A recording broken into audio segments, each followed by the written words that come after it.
comes to replying and responding and keeping communication and conversation with people, no matter who you are. You could be my own brother, my sister, my mother, everybody except for my daughter, of course. She gets me 100% all day, every day, no doubt about it. But everybody else has to wait. And I say they have to wait, and that's their choice. If you want to wait and you want to keep on and keep on until I answer, okay, cool, that's fine. But if you don't, like, who has time for that, right? I don't, obviously. But it is because I am changing my life around 155%, if that's even possible. I was a certain way for a very long time, almost 10 years. Probably I could very well say 10 years, maybe 8 to 10 years. Okay, we'll say 9. We'll make it the middle. So I was a certain way, to where I had only cared about one thing all day, every day. I thought about that, and my life revolved around that. And you can pretty much figure out what that was on your own, because y'all are smart. I'm not that way anymore. I have been changing every aspect of my life. It's been already probably, it's at least been a year, because the day I decided to just do this, it was my daughter's birthday last year. And her birthday had just passed in May. So it has been a year for sure that I've been on good behavior. Okay, so during that time, I have, I've been in like recovery for every single thing you can imagine. Physically, mentally, emotionally, everything. Okay, I have just gone through my second divorce. The first guy I married was my daughter's dad, and I was 19. I had turned 19 the day before I got married, and that didn't last very long at all. And then around 2015, August of 2015, I got married to this last guy. If you could call him a guy, I don't know what the hell. He's a freaking monster. And I was with him for a while, and he was the worst person I could ever imagine that I would be with. Not the worst person in the world, because there's like a ton of people that are worse than, my worst. In my world, he was the worst I would ever be with, and I never realized that he was so bad, because I wasn't in my right mind. And he controlled me in that way, because he saw I wanted something, and he controlled me with that. And you can imagine from there what that's like. And being in an abusive relationship with mind-altering substances, he's 9 years older than I, and worse off than I am, and he's still doing what he does. He'll still call me and text me and try and get me to meet up with him and play around, do stuff like that together. No, I'm not doing that. If you do it once, that's it. I don't want to do it ever again, ever. I don't want to know. I forgot the feelings. I forgot everything. I don't want to ever do that again, ever. So I block him. I don't answer.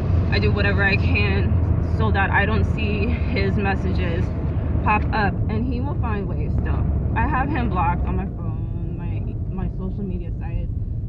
I've made new sites. If somebody wants to find you and you're not in like CIA or FBI, they're gonna find you. Maybe it's not right away, but they're gonna find you. Trust me. If they're crazy like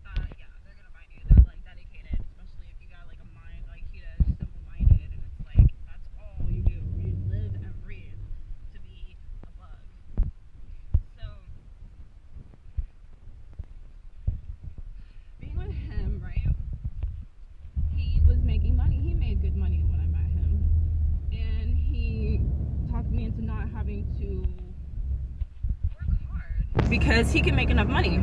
Okay. Well, later on down the line, it got to the point where he started blowing money. He got worse with his money. And so money was always an issue, down to the point where we would constantly be running out of gas on the highway. Night, day, rain, shine, we would constantly be running out of fucking gas because he didn't have the money to put the gas in or the mind to fix the gas gauge. And so you never know how much gas you have in the tank until you're fucking stopped right in the middle of traffic. And then guess what? You have to push it. And one time I had to sit there and drive, and y'all know how hard it is to drive a freaking car that has run out of gas. It's how hard it is to grab that steering wheel and turn it. It's not as easy. So that was my job, right?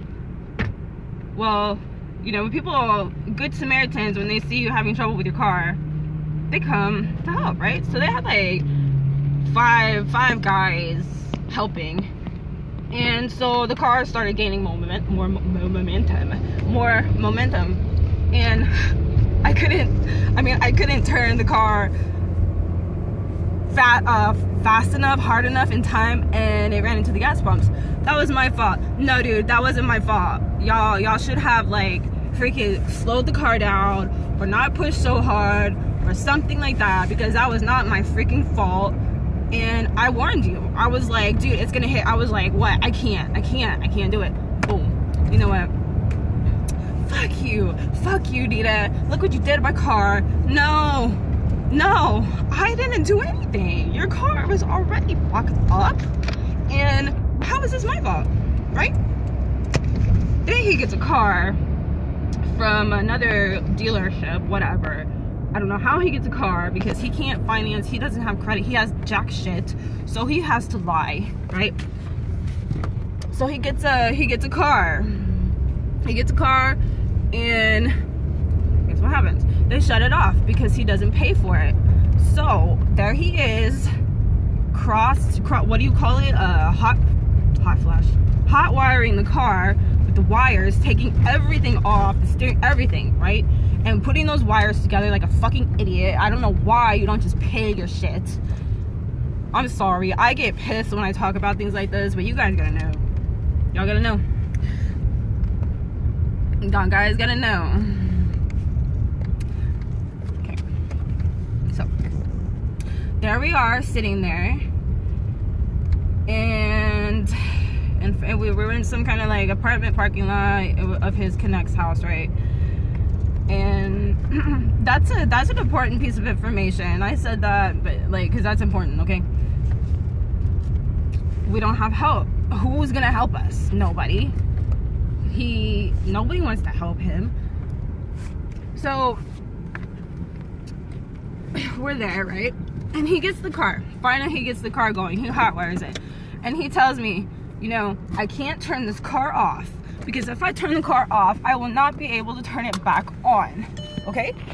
Well, he got upset with me because I was like, you know, that's so annoying. You just pay your stuff and this wouldn't be happening. And then it gets to, well, it wouldn't be happening if I didn't have to buy all these things for you. No, dude. He wasn't buying them for me anymore. It was for him. Okay?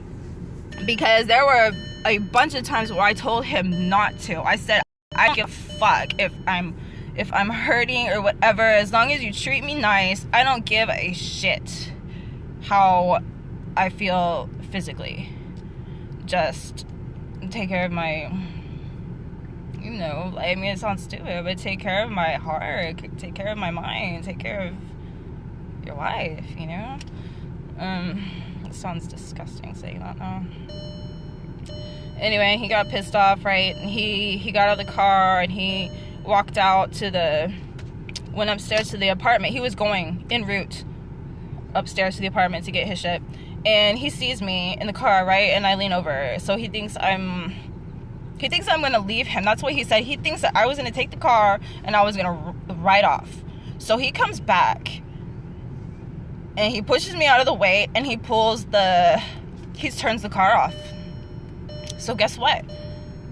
We're stuck, and it's my fault because he told me that the car couldn't be turned off, because if it was, we were stuck there. So that was my fault that the car got turned off, because he thought I was gonna leave him there, all because I leaned over.